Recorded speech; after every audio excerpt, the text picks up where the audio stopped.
I'm Allison, 28, and last month I finally became the first person in my family to earn a college degree. After years of putting my dreams on hold to help my sister Stephanie raise her son Tyler, I thought my graduation day would be special. Instead, it ended with my cake smashed across my apartment floor and my 14-year-old nephew Tyler telling me to eat it off the ground. That moment wasn't just about a ruined dessert, it was the breaking point after years of complicated family dynamics. Before I dive into this family drama, let me know where you're watching from and don't forget to subscribe for more stories about family betrayal and healing. I grew up in a small city in Michigan, where our family lived in a modest neighborhood that always seemed just one paycheck away from serious trouble. We weren't poor exactly, but my parents worked hard to keep us afloat, Dad as a factory worker and Mom waiting tables at the local diner. Stephanie, my sister, is 5 years older than me, and for the first part of my childhood, we were actually pretty close despite the age gap. She would help me with my homework and sometimes let me tag along with her and her friends when Mom made her babysit me.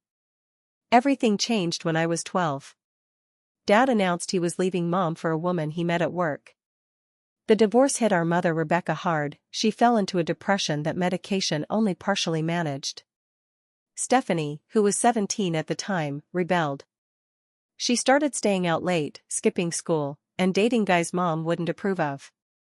I became the responsible one by default, making sure bills got paid and there was food in the refrigerator. Just a year later, Stephanie announced she was pregnant. She was only 18, and the boyfriend, Tyler's father, disappeared as soon as he found out. Instead of going to college as planned, Stephanie moved back home with Mom and me. When Tyler was born, he became the center of everyone's world. Mom rallied somewhat from her depression to help with her grandson, and I stepped up too, even though I was only 13. "You're so good with him, Allison," Stephanie would say whenever she wanted to go out with friends. "He loves his auntie more than anyone." That pattern continued throughout my teen years. While other kids my age were going to football games and school dances, I was changing diapers, making bottles, and later helping a toddler Tyler learn to walk and talk. Don't get me wrong, I loved my nephew. His chubby little hands and bright laugh made the sacrifices worthwhile. But as the years passed, I couldn't help feeling that Stephanie was taking advantage of my willingness to help. When I graduated high school, I had a partial scholarship to the state university. But Mom's health was declining, years of untreated depression had evolved into other health problems, and Stephanie was working irregular hours at retail jobs. Someone needed to be there for Tyler, who was now 5 and starting kindergarten. "It's just for a year or two, Allie," Stephanie promised when I deferred my enrollment. "Just until I get promoted to manager and can afford better childcare." 1 year turned into 2, then 5. Mom's health continued to deteriorate until she passed away when Tyler was 10. Her death left a void in our small family, but it also meant one less person to help with Tyler. Despite my growing resentment, I couldn't bring myself to abandon my nephew. He had already lost too much, his father had never been in the picture, and now his grandmother was gone too. During those years, I watched Stephanie develop a pattern that became increasingly difficult to ignore. She would bounce between jobs, always with an excuse about why each one didn't work out. The manager had it in for her, the hours were unfair, the customers were rude. She'd crash on my couch between apartments when money was tight, promising to contribute once she got back on her feet. Meanwhile, her parenting style with Tyler was inconsistent at best. She swung between being his best friend, letting him stay up all night playing video games and eat whatever he wanted, and harsh punishments when his behavior inevitably became problematic. There were no consistent boundaries, no stable routine. "You're too strict with him," she'd tell me when I tried to establish some rules during the many hours Tyler spent at my place. "He's just being a boy. You don't understand because you don't have kids." I worked multiple jobs, receptionist during the day, waitressing at night, and occasional weekend retail shifts, while slowly chipping away at community college classes. Every small step toward my degree felt like a victory against impossible odds. I'd study after Tyler went to bed, falling asleep with textbooks on my chest. As Tyler entered his preteen years and I got closer to finishing my degree, I started noticing a shift in Stephanie's attitude toward me. What had once been grateful dependency turned into something more resentful. When I mentioned a good grade on an exam or talked about graduation plans, her eyes would narrow slightly. "Well, aren't you lucky to have all this free time to study?" she'd say, as if I wasn't working 50-hour weeks while taking classes. "Some of us have real responsibilities." Tyler, who had once adored his Auntie Allie, began mimicking his mother's attitude. He became more defiant when staying at my apartment, refusing to follow the basic rules I'd established. At 12, he started making cutting remarks that echoed Stephanie's thinly veiled resentment. "Mom says college is for people who think they're better than everyone else," he told me once while I was studying for finals. The comment stung, especially knowing where it originated. By the time I was in my final year of college, Tyler's behavior at school had become concerning. Stephanie would receive calls from teachers about disruptive behavior, failing grades, and occasional bullying incidents. When I gently suggested that Tyler might benefit from more structure or possibly talking to a counselor, Stephanie became defensive. "Are you saying I'm a bad mother? Not everyone has it all figured out like you, Allison." The irony, of course, was that I didn't have anything figured out. I was exhausted, stretched thin between work, school, and family obligations. But I could see that the dynamics in our small family had become increasingly unhealthy, not just for me, but for Tyler too. The sweet little boy who used to climb into my lap for bedtime stories was turning into an angry teenager who reflected his mother's worst insecurities. Still, when I finally reached my last semester of college, I dared to hope that my graduation might represent a positive turning point for all of us. Perhaps seeing me achieve this goal would inspire Stephanie to pursue some of her own abandoned dreams. Maybe Tyler would recognize the value of education and hard work. I wanted to believe that my success could lift all of us up, rather than driving us further apart. How naive that hope would prove to be. After nearly 10 years of stop-and-start progress, my graduation was finally within reach. I had just 2 semesters left in my accounting program, and for the first time I allowed myself to believe this was actually happening.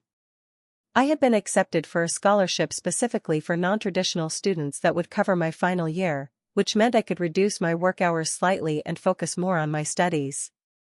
The day I received the scholarship notification, I called Stephanie immediately, bubbling with excitement.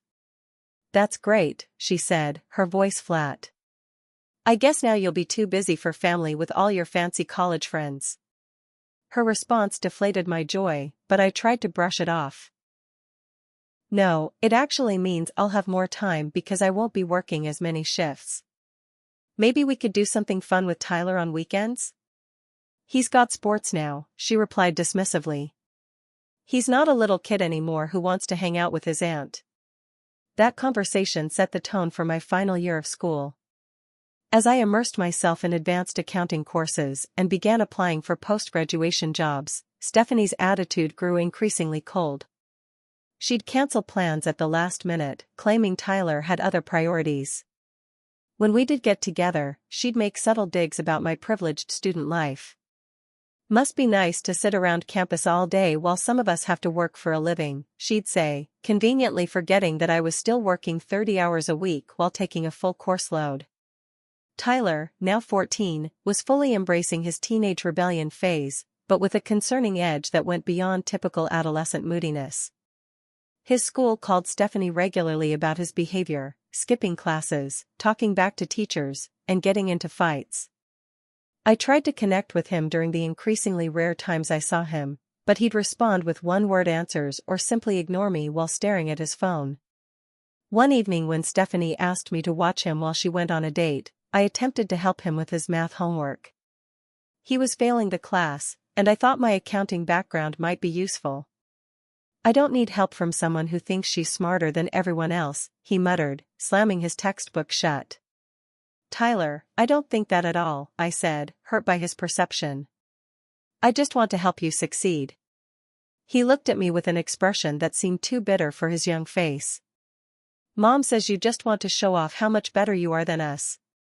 That once you get your degree, you'll probably move away and forget about your family." His words stunned me. Was that what Stephanie was telling him behind my back? After everything I'd sacrificed to help raise him? I tried to explain that education had always been my dream, that it wasn't about being better than anyone. But the seed of resentment had clearly been planted and was now firmly rooted. As my final semester progressed, I found unexpected support from someone new in my life. I had met Mark at a campus study group 6 months earlier. At 30, he was also an older student, finishing his computer science degree after serving in the military. Unlike the few other men I dated over the years, Mark didn't seem intimidated by my ambition or put off by my complicated family situation.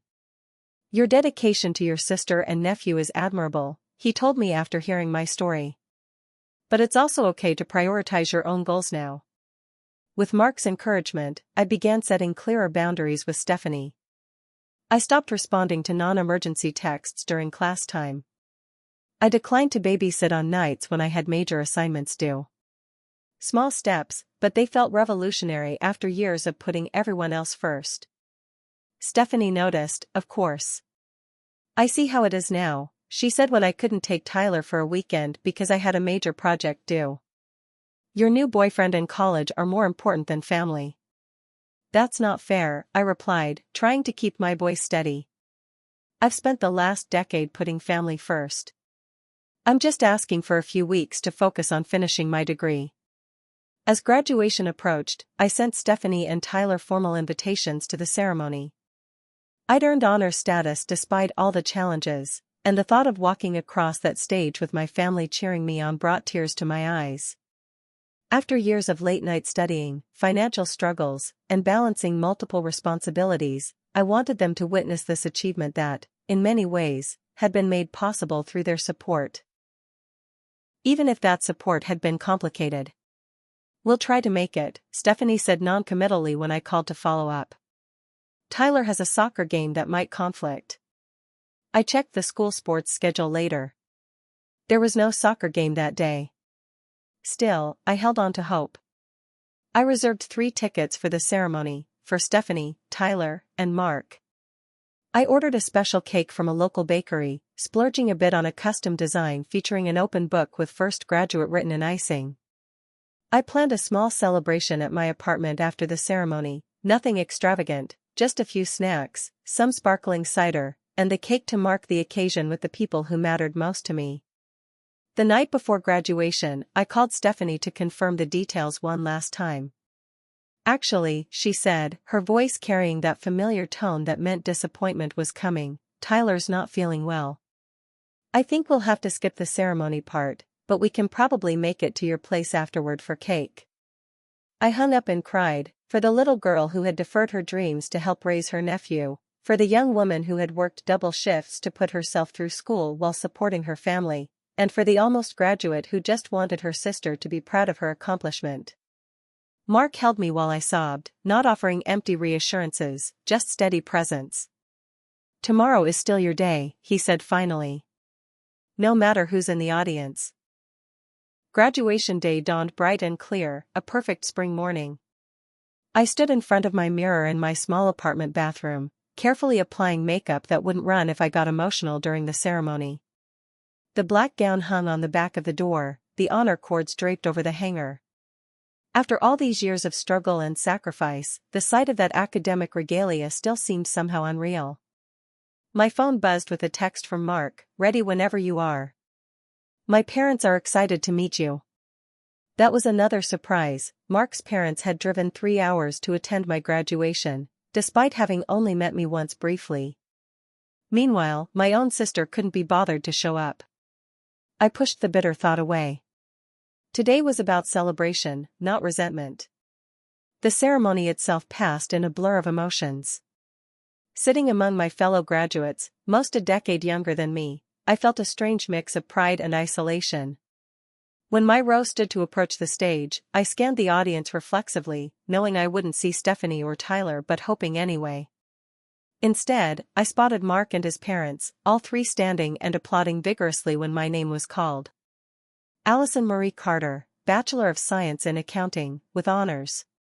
Walking across that stage, accepting my diploma, I felt a weight lifting, not just the accomplishment itself, but the validation that my sacrifices had been worthwhile. In that moment, I allowed myself to fully embrace the achievement without qualification or apology. After the ceremony, Mark's parents insisted on taking us to lunch. They asked thoughtful questions about my career plans and didn't pry when I gave vague answers about my family's absence. Mrs. Anderson, Mark's mother, pressed a card into my hand as we parted.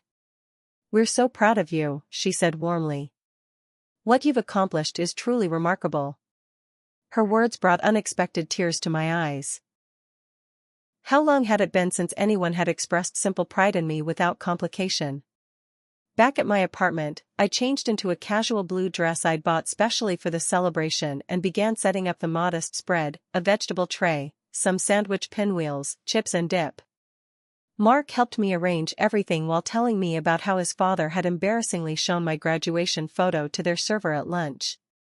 "They're already adopting you," he joked. Fair warning.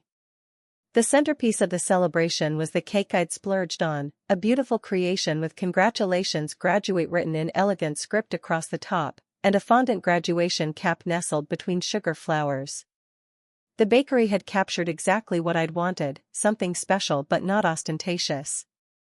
I placed it carefully on the kitchen counter, positioning it so it would be visible from the living room. Stephanie had texted that she and Tyler would arrive around 4. By 4:30, there was still no sign of him. Mark suggested we start on the snacks while waiting. "They're always late," I explained, trying to hide my disappointment. "Stephanie operates on her own time zone." It was nearly 5 when the buzzer finally rang.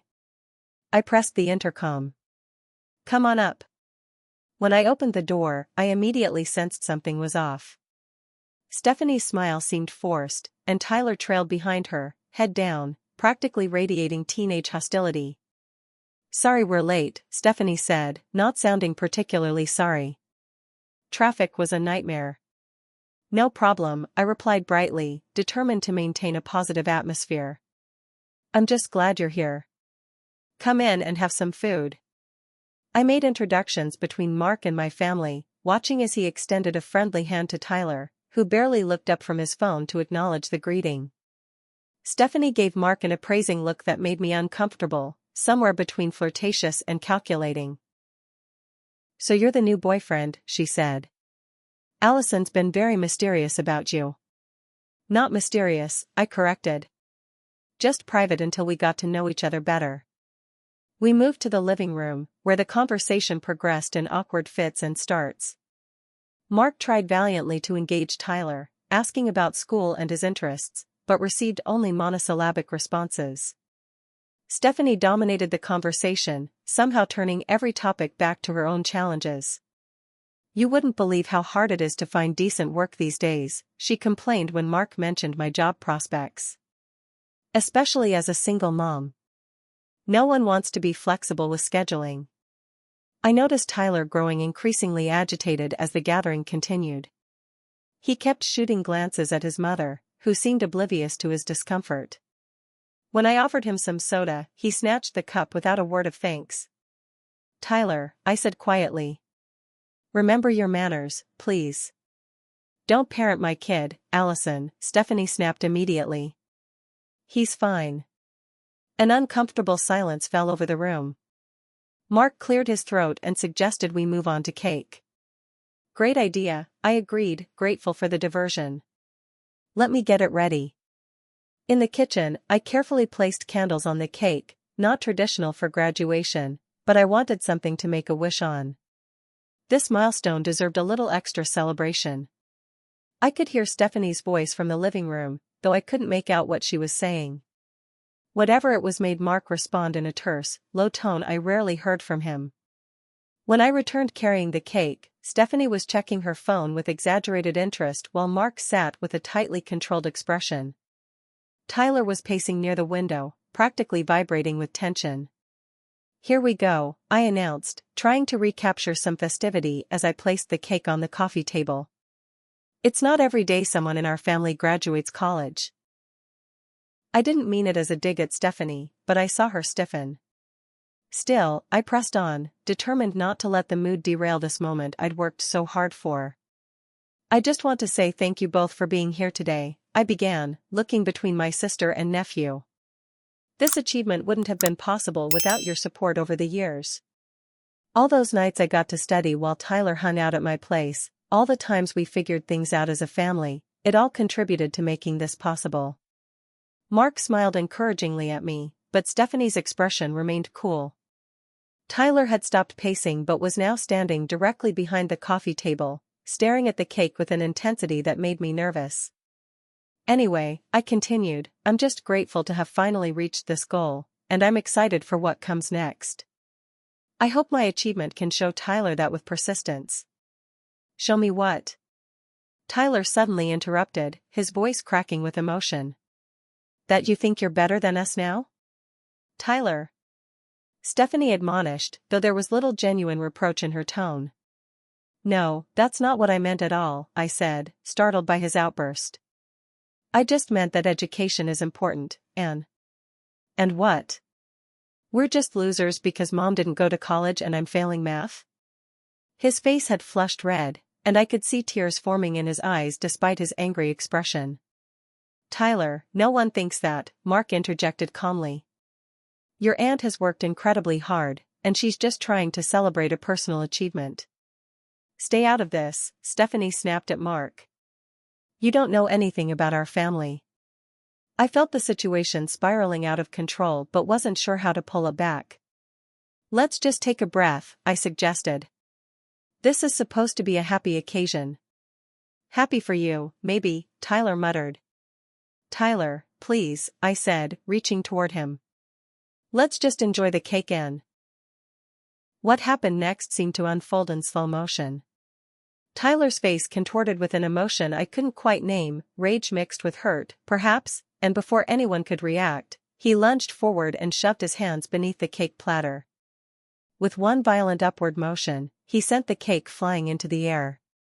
It hung there for what felt like an eternity, a beautiful, painstakingly crafted symbol of my achievement suspended against the backdrop of my small apartment.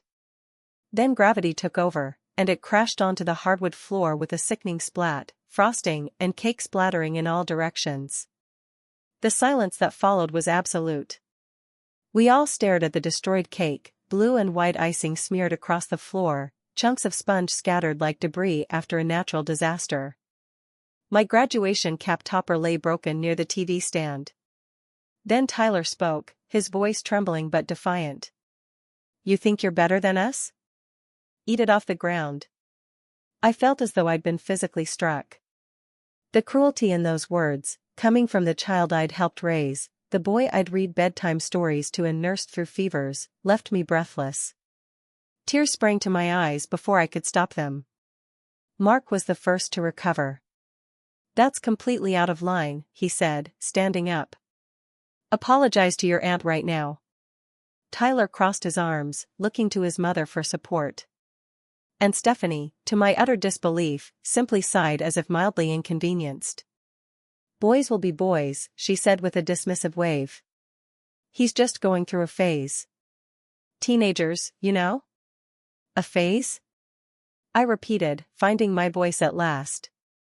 Stephanie, he just destroyed my graduation cake and told me to eat it off the floor. That's not a phase, that's deliberate cruelty. Oh, don't be so dramatic, Stephanie rolled her eyes. It's just cake. We can get another one. This isn't about the cake. My voice rose despite my efforts to stay calm.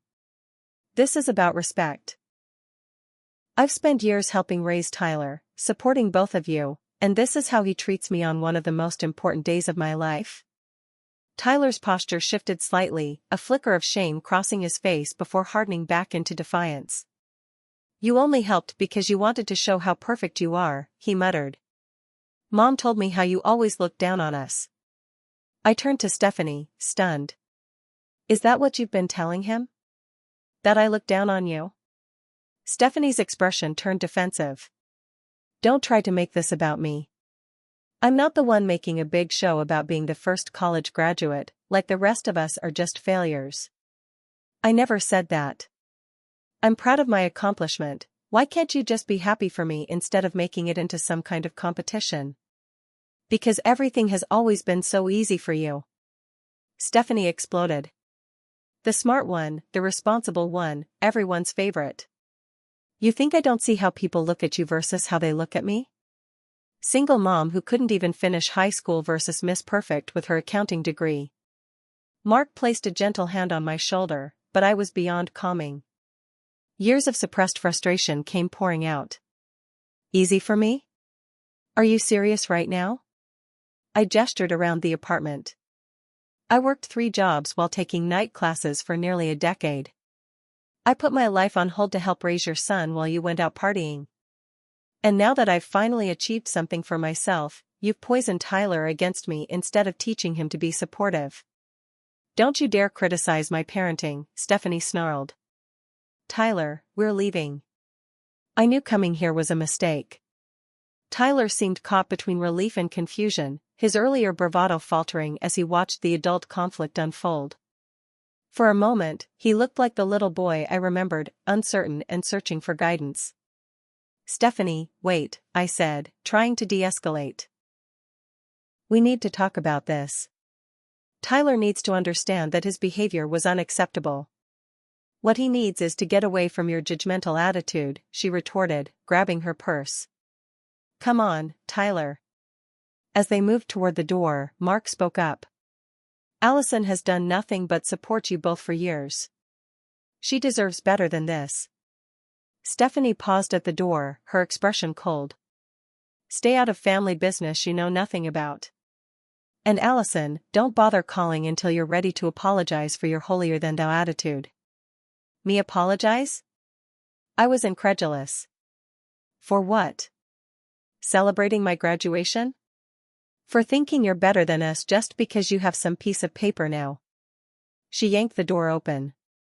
Let's go, Tyler. Tyler followed his mother, but at the last moment, he glanced back. Our eyes met briefly, and what I saw there wasn't the pure hostility of earlier. There was confusion, hurt, and something else, perhaps a silent plea for help that he couldn't articulate. Then the door slammed shut behind them, leaving Mark and me standing in stunned silence, the ruined cake still spread across my floor like a cruel metaphor for the family celebration I'd naively envisioned. After the door slammed shut, the apartment seemed unnaturally quiet. Only the soft hum of the refrigerator and the distant sound of traffic outside broke the silence. I stood frozen, staring at the closed door, half expecting, hoping, perhaps, that it would open again, that Stephanie would return with an apology, that Tyler would look contrite about his behavior. But the door remained closed. Allison? Mark's gentle voice finally pulled me from my trance. Let me help you clean this up. I looked down at the destroyed cake, blue and white icing smeared across my worn hardwood floor, chunks of cake scattered like debris. The fondant graduation cap lay in pieces. Suddenly, the symbolism felt too heavy to bear. This wasn't just about a ruined dessert, it was about years of sacrifice met with cruelty, about family bonds stretched to breaking, about a nephew I'd helped raise now seeing me as some kind of enemy. Without warning, my legs gave out. I sank to the floor, careful to avoid the mess, and burst into tears. Not dignified, quiet tears, but gut-wrenching sobs that seemed to come from some deep, long-ignored place within me. Mark immediately knelt beside me, wrapping his arms around my shoulders. Let it out, he murmured. Just let it all out. I'm not sure how long I cried, long enough for my eyes to swell and my throat to grow raw. Mark never rushed me, never tried to minimize my feelings with platitudes. He simply remained present, offering tissues when needed and gentle reassurance that I wasn't alone. When the storm of emotion finally subsided, we tacitly agreed to deal with the practical matters first. Mark fetched paper towels and cleaning supplies while I changed out of my celebration dress into comfortable clothes. Together, we cleaned up the cake remains, working in companionable silence. As I wiped frosting from the floorboards, fragments of memories flashed through my mind. Tyler as a toddler, gleefully smashing his hands into his first birthday cake, Stephanie and me as teenagers, baking cookies in our mother's kitchen, the 3 of us huddled together at Mom's funeral, a small, broken family unit trying to support each other through grief. I don't understand, I said finally, dropping a frosting-smeared paper towel into the trash bag Mark held open. How did we get here? When did Stephanie start seeing me as the enemy? When did Tyler learn to be so cruel? Mark considered his words carefully before responding. I can only speak as an outsider looking in, but from what you've told me and what I've observed, this has been building for a long time. We moved to the couch once the floor was clean, both of us emotionally exhausted. Mark prepared tea while I sat with my thoughts, trying to make sense of the afternoon's events. You know, Mark said, handing me a steaming mug, my dad was a military psychologist. He always said that when people lash out like that, it's rarely about what they claim it's about. What do you think it's about, then? I asked. Fear, probably. Insecurity. He settled beside me. Your success highlights what Stephanie hasn't achieved. Instead of being inspired by it, she feels threatened. But I've never judged her for not finishing school, I protested. I understand why she couldn't, she had Tyler to raise. You might not judge her, but she judges herself, Mark replied gently. And it's easier to blame you than to face her own choices and missed opportunities. His words resonated with painful clarity. I remembered other instances over the years, Stephanie's defensive reaction when I'd mention classes, her dismissive comments about my book smarts versus her real-world experience, her increasingly frequent assertions that I thought I was too good for the family. And Tyler? I asked, the image of his angry face still fresh in my mind. He used to adore me. We were so close when he was little. Mark sighed. Kids absorb their parents' attitudes like sponges. If Stephanie has been telling him you look down on them, that you think you're better than them, he's at an age where he's trying to form his identity. Loyalty to his mother probably trumps everything else right now. As painful as it was to admit, I knew Mark was right. The incident with the cake hadn't emerged from nowhere, it was the culmination of years of shifting family dynamics, of Stephanie's growing resentment and Tyler's absorption of that worldview. I feel like I've failed him, I said quietly, tears threatening again. Despite everything I've tried to do for him over the years, I couldn't protect him from this. From becoming someone who would deliberately hurt others. You haven't failed him, Mark insisted. You've been a constant, positive presence in his life. But you're his aunt, not his parent. Stephanie's influence will naturally be stronger. We spent hours talking that evening, dissecting years of family history with the kind of objective distance I'd never been able to achieve on my own. Mark, with his perspective as an outsider, helped me see patterns I'd been too close to recognize. You know, he said carefully, there's something else we should talk about. What's that? The possibility that you've been enabling Stephanie's behavior all these years. I bristled immediately. Enabling? I've been helping her raise her son.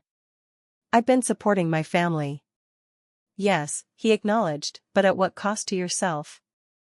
And has your help actually encouraged Stephanie to become more independent, more responsible? Or has it allowed her to avoid facing the consequences of her choices? His question struck a nerve. I'd never thought of my support as enabling before, I'd seen it as necessary, as family duty. But as we talked, I had to confront the uncomfortable possibility that my well-intentioned help had, in some ways, perpetuated unhealthy patterns. I just wanted to make sure Tyler had stability, I said defensively. He didn't ask to be born into this situation. Of course not, Mark agreed. But children are resilient when they have clear boundaries and consistent expectations. By stepping in whenever Stephanie faltered, you might have unintentionally undermined her need to step up as a parent. I felt a flash of anger, not at Mark, but at the impossible situation. So what was I supposed to do? Just let Tyler suffer to teach Stephanie a lesson? That's the terrible dilemma, isn't it? Mark replied softly. There are no perfect answers when it comes to family dynamics like these. As the evening wore on, my defensive posture gradually softened. I began to see how my relationship with Stephanie had evolved into a dysfunctional dance of dependency and resentment. I'd played my part in that dynamic, however well-intentioned my actions had been. I think I need some distance, I finally admitted. From both of them. At least for a while. Mark nodded. That seems healthy. Sometimes space is the only way to break unhealthy patterns.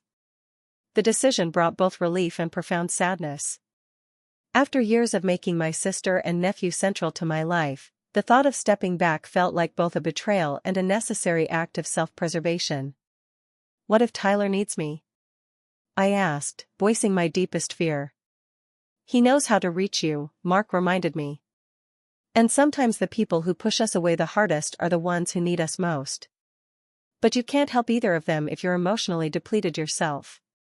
As we prepared for bed that night, Mark staying over at my insistence, neither of us wanting to be alone after such an emotional day, I found myself standing at the window, looking out at the city lights. My graduation day had unfolded nothing like I'd imagined, yet perhaps it had revealed truths I needed to face more clearly than any celebration could have. Thank you, I said to Mark as we settled beneath the covers. For being here. For seeing me. He kissed my forehead gently. Always. For the first time in years, I allowed myself to imagine a future shaped by my own choices rather than by family obligation. It was both terrifying and exhilarating, like standing at the edge of an unfamiliar precipice, unsure what waited below, but knowing that staying in place was no longer an option. 2 weeks passed without any contact from Stephanie or Tyler. I threw myself into job hunting, determined to use my new degree to secure a position with benefits and growth potential. The silence from my sister and nephew created a strange vacuum in my life, hours previously filled with family obligations now open for other pursuits. I experienced both liberation and gnawing worry about how they were doing. Mark remained a steady presence, encouraging me to use this time to focus on my own needs. I started going to a yoga class twice a week, something I'd always wanted to try but never had time for. I reconnected with college friends I'd been too busy to see outside of class. Small steps toward building a life centered around my own well-being rather than everyone else's. 10 days after graduation, I received a job offer from a mid-sized accounting firm. The salary wasn't spectacular, but it came with benefits and regular hours, a dramatic improvement over the patchwork of part-time jobs I'd been juggling for years. I signed the acceptance letter with a sense of pride and forward momentum. That same afternoon, my phone rang with an unfamiliar number. Thinking it might be another potential employer, I answered professionally. "Is this Allison Carter?" a male voice asked. "Yes, speaking." "This is Mr. Peterson, the guidance counselor at Westfield Middle School. I'm calling about your nephew, Tyler." My heart immediately clenched with fear. "Is he okay? Did something happen?" "He's physically fine," Mr. Peterson assured me. "But we've been having some concerning behavioral issues. Your sister listed you as an emergency contact, and after several unsuccessful attempts to reach her, I thought I should call you." I sighed, unsurprised that Stephanie was unavailable. "What kind of behavioral issues?" "Tyler's been in 3 fights in the past 2 weeks. His grades, which were already concerning, have dropped further. Several teachers have reported him being disruptive in class, and yesterday he was caught vandalizing a bathroom." Each word felt like a stone dropping into my stomach. "I see. Has he said anything about what might be triggering this behavior?" "That's partly why I'm calling. When our school psychologist spoke with him, he mentioned some family tension. Specifically, he talked about you." "Me?" I repeated, surprised. "He mentioned a falling out at your graduation celebration. He seems quite troubled by it." Mr. Peterson paused. "Ms. Carter, I don't want to overstep, but Tyler has always spoken very highly of you in the past. You seem to be an important figure in his life." I closed my eyes, remembering Tyler's face as he left my apartment, that brief, unguarded moment when he'd looked back with confusion and something like regret. "Would you be willing to come in for a meeting?" Mr. Peterson continued. "I think it might be beneficial for Tyler to have a conversation with you, mediated by our school psychologist. Of course, we'll keep trying to reach your sister as well. After some hesitation, I agreed.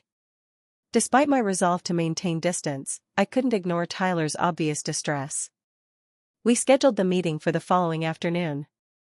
When I arrived at the school, memories of my own middle school days came flooding back: the institutional green walls, the squeaky linoleum floors, the distinct smell of floor cleaner and adolescent energy. Mr. Peterson met me in the front office, a kind-faced man in his 50s with salt-and-pepper hair and wire-rimmed glasses. "Thank you for coming, Ms. Carter. Dr. Levine, our school psychologist, will join us, along with Tyler." He led me to a conference room where a woman in her 40s with curly dark hair was already seated. She introduced herself as Dr. Levine and explained that Tyler would be brought in shortly. "Before he joins us," she said, "I wanted to share something Tyler mentioned in our sessions. He seems to believe that now that you've graduated college, you're planning to move away and cut ties with him and his mother." What? I was genuinely shocked. "I've never said anything like that." Dr. Levine nodded. "I suspected as much. Adolescents often catastrophize changes they don't fully understand. Tyler's been carrying a lot of anxiety about losing you." Before I could respond, the door opened and Tyler entered, escorted by a teaching assistant. He stopped short when he saw me, his expression cycling rapidly through surprise, wariness, and something harder to define, perhaps relief? "Hi, Tyler," I said softly. "Whatever," he muttered, dropping into a chair as far from mine as possible. Dr. Levine guided the conversation skillfully, starting with neutral topics before gradually steering toward the incident at my apartment. "Tyler, you mentioned feeling angry when your aunt graduated. Can you explain why that made you feel that way?" Tyler stared at the table, silent for so long I thought he might not answer. Then, in a voice barely above a whisper, he said, "Because she's leaving us." "What makes you think that?" Dr. Levine asked. "Mom said now that Aunt Allie has her fancy degree, she'll move away with her new boyfriend and forget all about us." His voice grew stronger, edged with hurt. "She said that's what people do when they think they're better than their family." Hearing his words, Stephanie's words, really, I felt a complex mix of anger and heartbreak. "Tyler, that's not true at all," I said, fighting to keep my voice steady. "I have never, ever thought I was better than you or your mom. And I have absolutely no plans to move away or cut ties with you." He looked up, his expression guarded but attentive. "Then why were you so mad about the cake?" The question caught me off guard with its childlike simplicity. "I wasn't mad about the cake itself," I explained carefully. "I was hurt by your actions and words. It felt like you were deliberately trying to ruin something important to me." "You're always talking about college and your new job and your boyfriend," he countered. "Mom says you think we're not good enough anymore." Dr. Levine interjected gently. "Tyler, is it possible that your mom might have her own feelings about your aunt's achievements that aren't necessarily accurate?" Tyler shifted uncomfortably in his chair. "I don't know. Maybe." Mr. Peterson, who had been quietly observing, spoke up. "Tyler, your aunt has been coming to parent-teacher conferences for years. She's helped with your school projects. Those aren't the actions of someone planning to abandon you." A loaded silence filled the room. I could almost see Tyler processing this perspective, perhaps for the first time considering that his mother's narrative might be shaped by her own insecurities rather than reality. "I'm proud of you, Tyler," I said quietly. "I always have been. Graduating college doesn't change how much I care about you. If anything, I hoped it would show you what's possible with hard work and persistence." "Then why haven't you called?" he challenged, a hint of the earlier hostility returning. "It's been 2 weeks." The question caught me off guard. I thought you and your mom needed space. After what happened, I wasn't sure you wanted to hear from me." "So you were just giving up on us," he said flatly. "No, Tyler, that's not." "Sounds like there's been some miscommunication," Dr. Levine interjected diplomatically. "Tyler, what would you have wanted your aunt to do after the incident?" He shrugged, but then admitted, "Call, I guess." Or text. Just to see if I was okay. The simplicity of his answer made my heart ache. Despite his outburst, despite the cruel words, he was still just a 14-year-old boy wanting reassurance that he hadn't permanently damaged a relationship that mattered to him. "I'm sorry, Tyler," I said sincerely. "I should have reached out. I was hurt, but that doesn't excuse disappearing without checking on you." For the first time, his defensive posture softened slightly. "Whatever." After the meeting concluded, Mr. Peterson asked to speak with me privately while Dr. Levine accompanied Tyler back to class. "Tyler needs stability and consistency," he said frankly. "His behavior suggests he's struggling with abandonment issues." "Your sister." He paused, choosing his words carefully, "seems to have her own challenges maintaining that consistency." "She does her best," I said automatically, the defensive response ingrained after years of explaining Stephanie's shortcomings to teachers, neighbors, and concerned friends. Mr. Peterson gave me a knowing look. "Ms. Carter, I've been an educator for 30 years. I recognize when someone is covering for a family member's deficiencies. Tyler needs adults he can count on. From what I've observed, you've been that person for much of his life." His assessment struck too close to home for comfort. "I'm trying to establish healthier boundaries," I explained. "My relationship with my sister has become complicated." "Understandable," he nodded. "But I hope you'll consider maintaining a direct relationship with Tyler, independent of your sister. Adolescents his age, especially those with challenging home lives, benefit enormously from having just one reliable adult who consistently shows up for them." As I drove home from the school, my mind raced with conflicting thoughts. I'd been so focused on establishing boundaries with Stephanie that I hadn't fully considered how my sudden absence might affect Tyler. Mr. Peterson's words echoed in my head, just one reliable adult who consistently shows up. That evening, I called Mark and recounted the meeting. "I don't know what to do," I admitted. "I want to be there for Tyler, but I can't go back to the way things were with Stephanie." "Maybe you don't have to," Mark suggested. "What if you maintained a relationship with Tyler separate from your sister? Set specific times to check in with him, help with homework, whatever he needs." "Stephanie would see that as undermining her authority," I pointed out. "Possibly," Mark acknowledged. "But if it's presented as supporting Tyler's academic and emotional needs rather than criticizing her parenting." The idea had merit, but I knew implementing it would be challenging. Still, the image of Tyler's barely concealed hurt during our meeting wouldn't leave me. The next day, I made an appointment with a therapist, something I'd considered for years but never prioritized. Dr. Rivera listened attentively as I outlined the complicated family dynamics and my desire to support Tyler without enabling Stephanie's dependent behaviors. "Family systems are intricate," she observed after I finished. "When you try to change one part, the entire system often resists. Your sister has come to depend on your support, emotionally and practically. Your graduation and new relationship represent change that threatens the status quo. So what do I do?" I asked. "Start by getting clear on your own boundaries, what you can give without sacrificing your well-being. Then communicate those boundaries consistently and compassionately. It won't be easy. Your sister will likely test those boundaries repeatedly."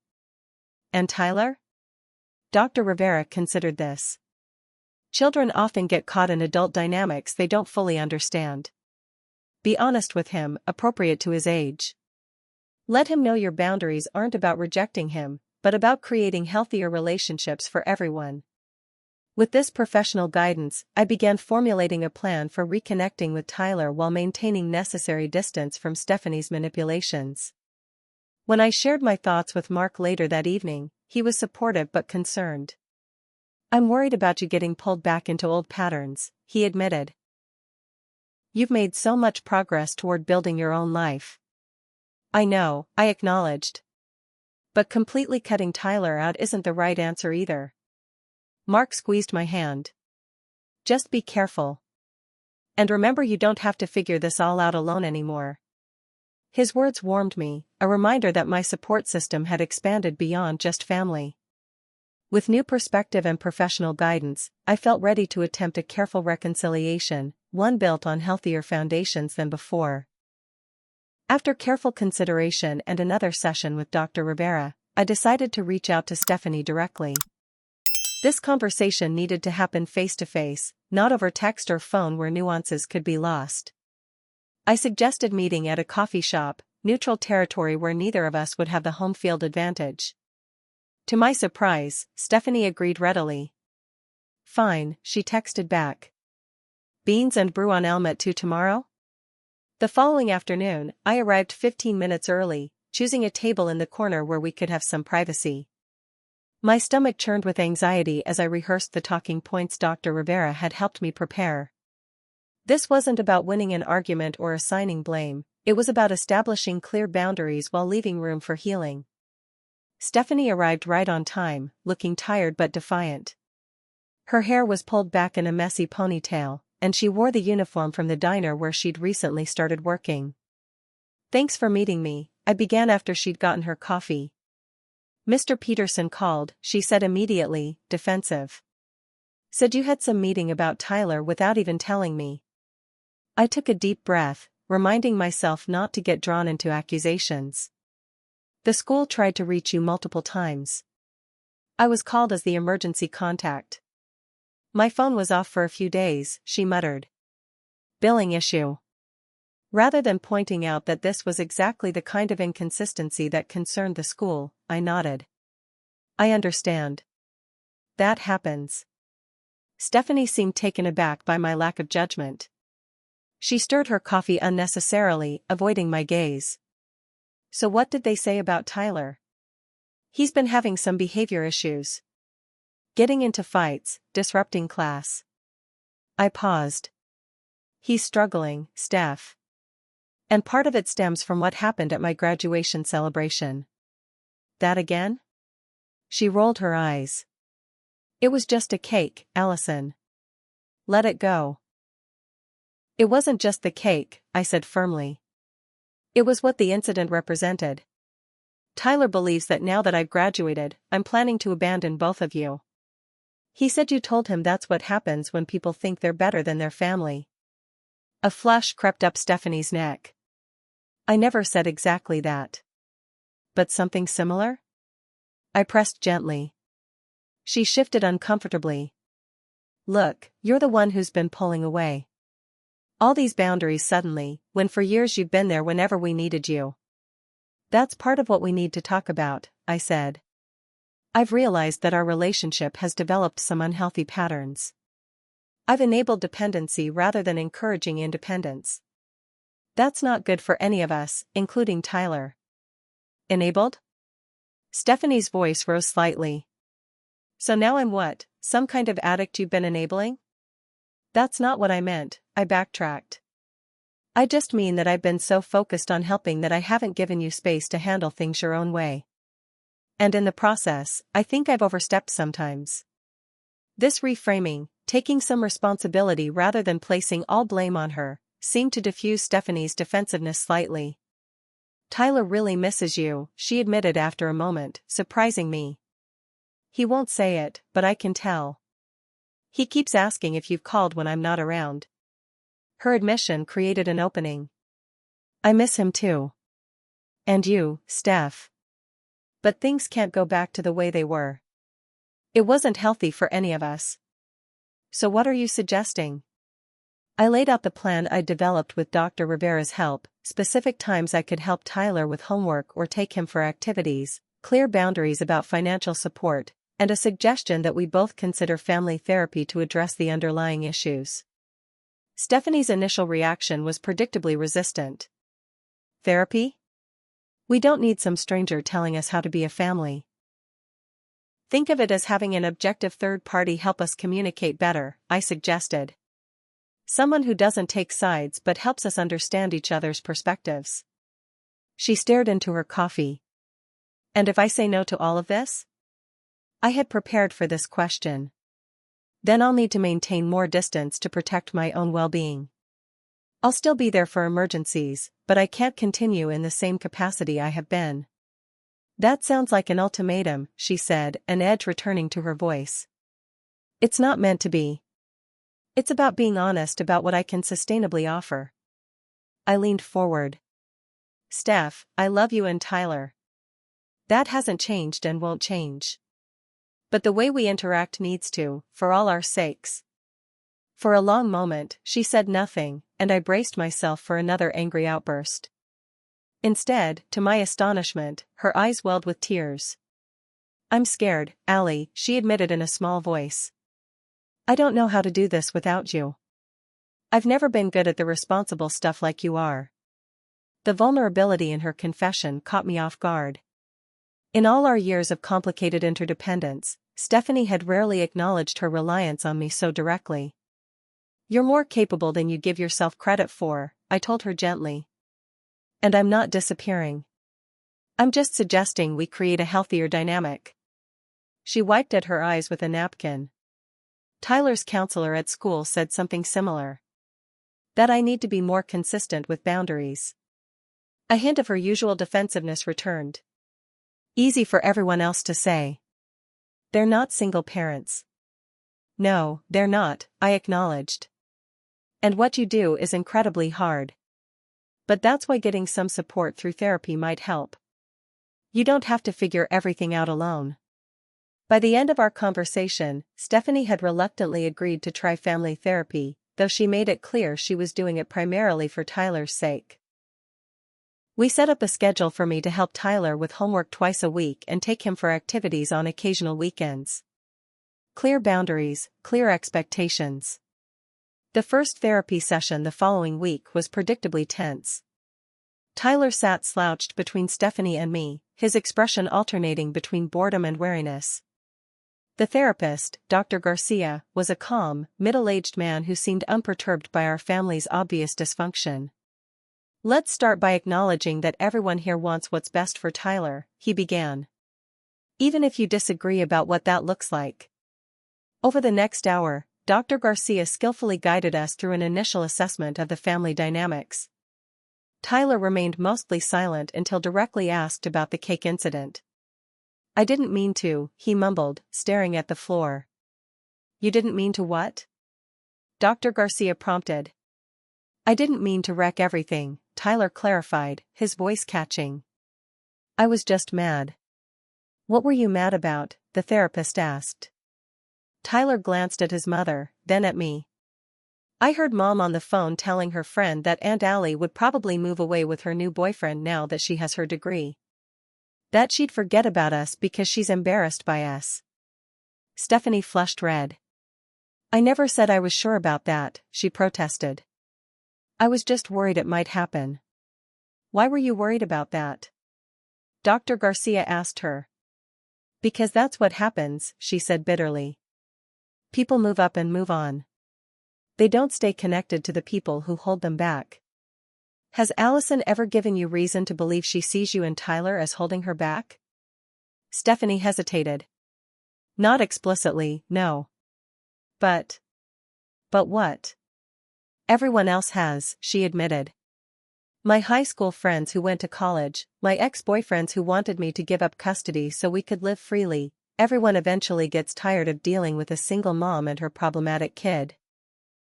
Tyler flinched at her words, and I saw Dr. Garcia note his reaction.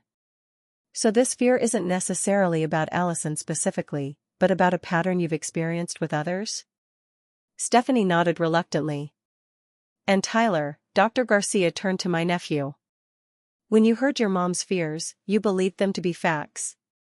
I guess, he mumbled. And then Aunt Allie kept talking about her new job and maybe moving to a bigger apartment. It seemed like Mom was right.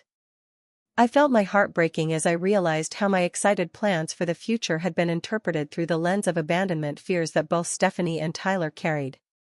Allison, would you like to respond to this? Dr. Garcia invited. Tyler, I said, turning to face my nephew directly.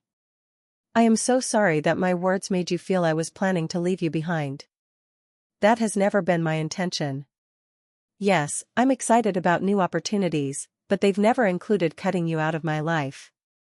His eyes flicked up to meet mine briefly before returning to the floor. I love you, I continued simply.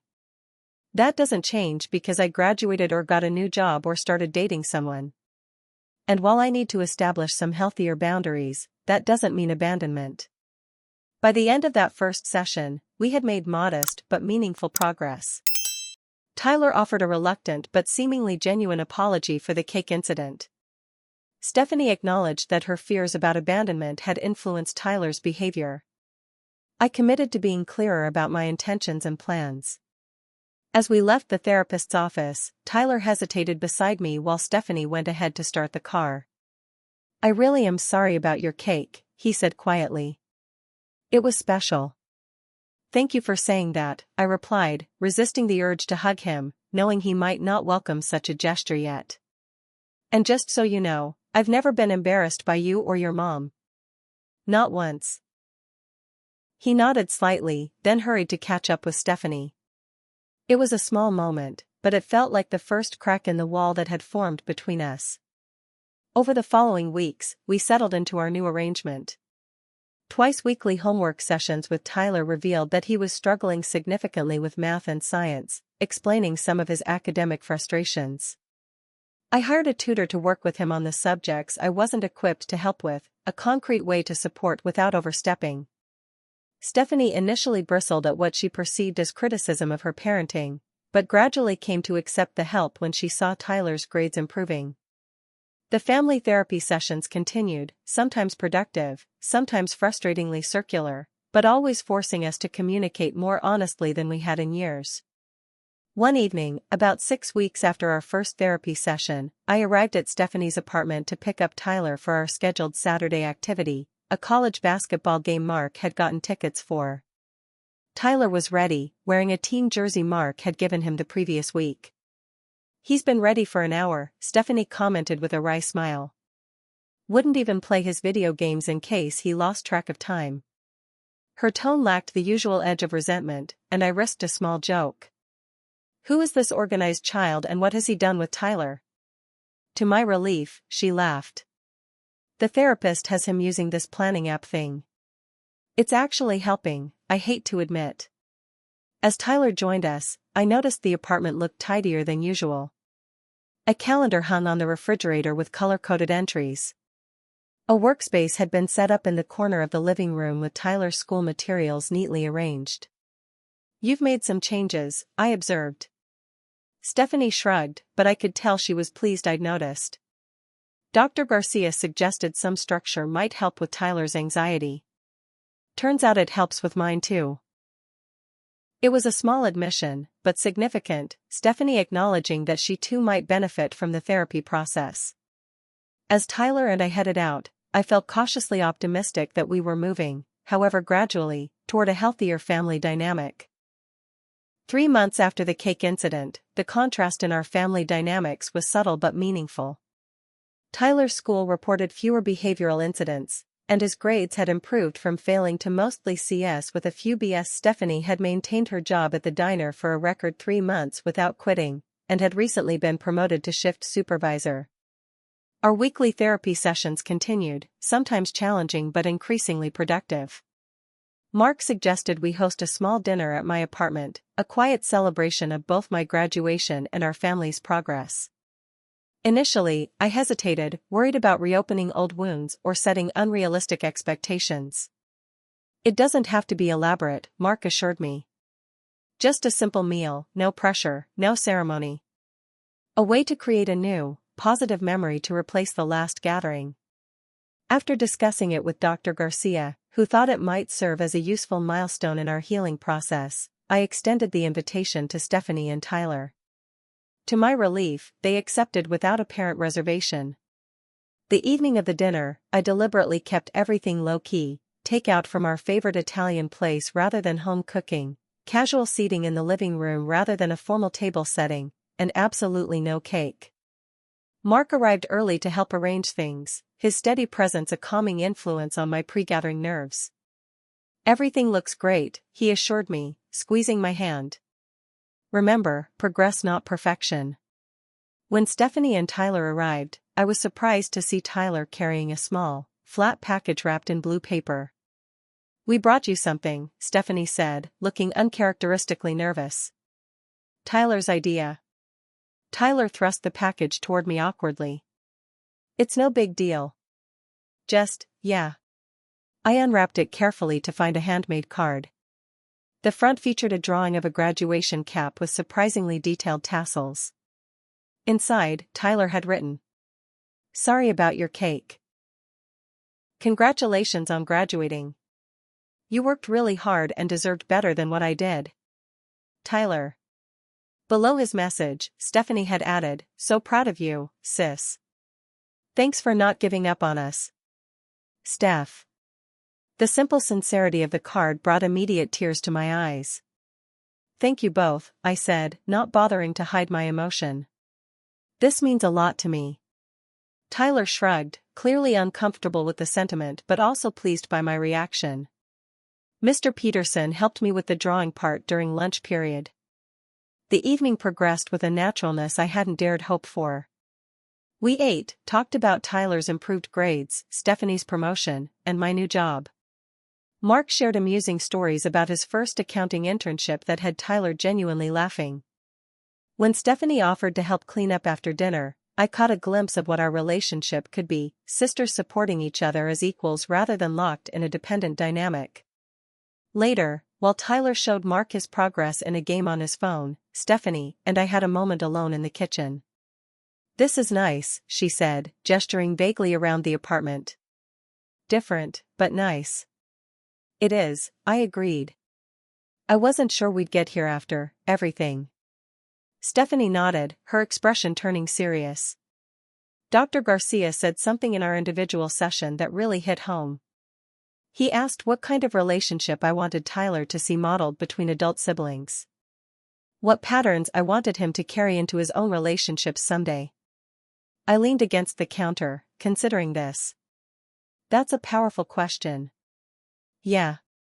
She rinsed a plate, focusing intently on the task. "I realized I've been teaching him that love means control and dependency. That family relationships are about manipulation rather than support." She glanced at me briefly. "Not exactly the legacy I want to pass down." Her self-awareness surprised and moved me. "We both learned some unhealthy patterns growing up," I acknowledged. "But we can choose different patterns moving forward." "It's harder than I thought it would be," Stephanie admitted. "Changing how you've always done things. Sometimes I still get that panicky feeling when I think about managing without your constant help. But then I remember that you're not actually going anywhere, you're just changing how you help." This simple acknowledgement of the distinction I'd been trying to establish for months felt like a breakthrough. "Exactly," I said warmly. "Different doesn't have to mean worse." In the living room, we could hear Tyler explaining something about his game to Mark, who was asking thoughtful questions about the strategy involved. Seeing my nephew engaged in positive interaction with a male role model brought a lump to my throat. "Mark's good with him," Stephanie observed, following my gaze. "He is," I agreed. "He's been incredibly supportive of my relationship with Tyler from the beginning." "I wasn't sure about him at first," she confessed. "I thought he might try to pull you away from us. But he seems to understand how important family is to you." Her admission reminded me how far we'd come. Just months ago, she would have framed Mark as a threat rather than acknowledging his positive influence. As the evening wound down and they prepared to leave, Tyler surprised me with a quick, awkward hug. "Thanks for not giving up on me," he mumbled against my shoulder before quickly pulling away, embarrassed by the display of affection. "Never going to happen, kid," I assured him, fighting back tears. After they left, Mark helped me finish cleaning up. "That went well," he observed. "Better than I think either of us expected." "It did," I agreed. "They both seem different."